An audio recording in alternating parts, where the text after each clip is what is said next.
ते चांगल्या कामातनं चांगलं काम येत गेलं काय अगदी येत गेलं. मी काय निवडलं असेल तर how to proceed with that work, की स्क्रिप्ट निवडणं, कुठली संधी माझ्याकडे चालून येईल.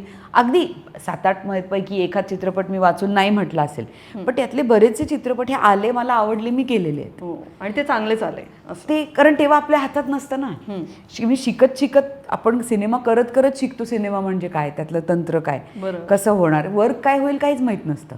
त्यामुळे काही चित्रपट मी जाऊ द्यायचं नवीन, म्हणजे फार काही असं प्रॉमिसिंग वाटत नाही, पण आपल्याला पैसे पण हवेत, असू दे आपण काम करूया, आपल्याला सवय होईल कॅमेऱ्याची, असे चित्रपट केले.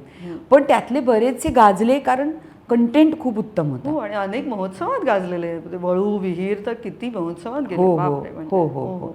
मी निवडलं घाबरीचा पाऊस. घाबरीचा पाऊस तर खूप सगळीकडेच गेला तो हो इंटरनॅशनली. हो. म्हणजे मला खूप नंतर कळलं की तेव्हा जेव्हा आता म्हणजे ॲमेझॉन वगैरे हे सगळं नव्हतं, अँड्रॉइड टी व्ही नव्हता, तेव्हा सुद्धा घाबरीचा पाऊस बॉलिवूडमधल्या अनेक लोकांनी बघितली होती. श्रीदेवी मॅडम पासून अनेकांनी बघितली होती. हो काय सांगतेस. हो. त्यामुळे मला पण असं OTTच्या आधीचा सिनेमा जो अनेक लोकांपर्यंत पोहोचला. डीव्हीडीचा काळ होता तो.